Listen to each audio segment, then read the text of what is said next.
my best trading week ever.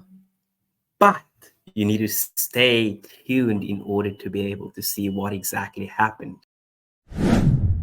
What's good, people, traders, and dedicated gold chasers? Welcome back to another video at the Modern Day Trader with your boy Marcy. And this week was a fucking wonderful week, but I am feeling hacked, upset, fucking shit. But anyway, without further ado, let's jump straight into my weekly recap, right? So as you guys can see, you're looking at my trading journal for the week. A total of 4 trades taken, 25% win and break-even rate with a whopping 21.67% or R return, right? This is mad to me. I'm not going to lie to you guys. This is wild. But let's jump straight into it. So we start the week off with 2 losses in a row, right?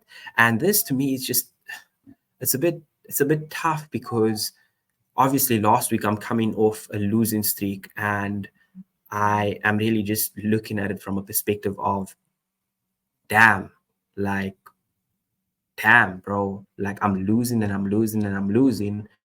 And all I can personally say is that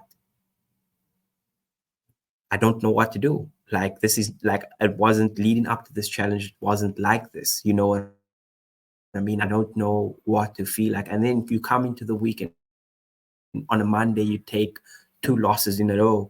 And me personally is just it's it's tough because you end up like feeling like damn, and you're down 3 point, I was down 3.8% on the 100K account or something like that, 3.2%. And you just don't know. And you take a trade, you have 4H correlation, everything meets your plan, and you take the trade, and it just simply doesn't play out. And as you guys are taking a look at this trade, like took the first trade, and unfortunately it didn't play out. Everything aligned. But looking back on it, if you take a look at this 15-minute view, so as you guys can see, first trade was a loser. It just demoralizes you coming off from a losing week. Then you go into the second trade, and as you guys can see, the second trade I was way more comfortable with just because the 15-minute structures were aligning a bit better. Initially with the first trade, I thought it was a essentially like a liquidity grab, and I got caught in that liquidity grab or the liquidity inducement. And the second trade I anticipated that's going to continue. Unfortunately, it didn't.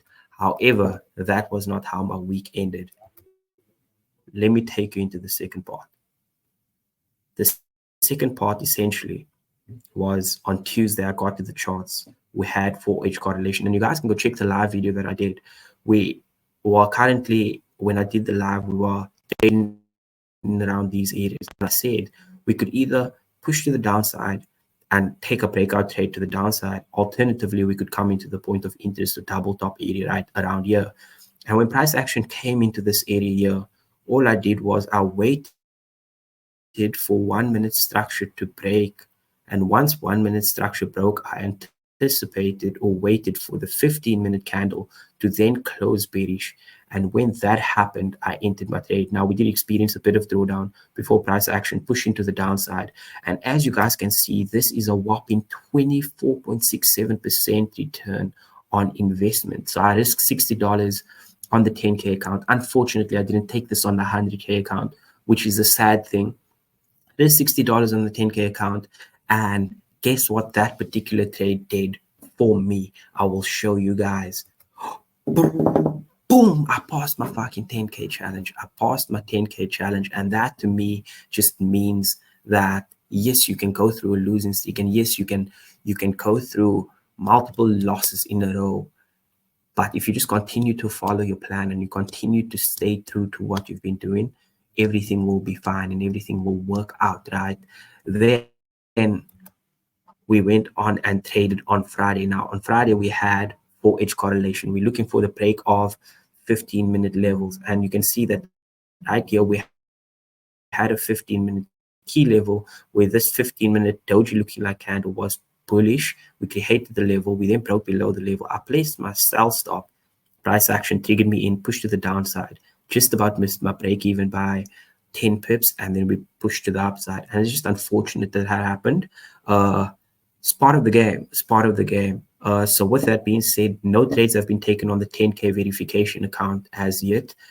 But that trade on Friday essentially took me. So I took 2 losses on Monday. That was minus 1.5.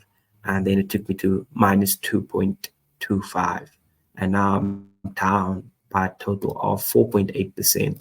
However, what I can say going into next week, all we need to do is focus on taking the best trades possible, focus on minimizing the number of trades that's taken, and continuing doing what we're doing. I think it's a matter of time. Similarly to what we did on the FDMO account, it's a matter of time before things turn around and we actually hit a winner.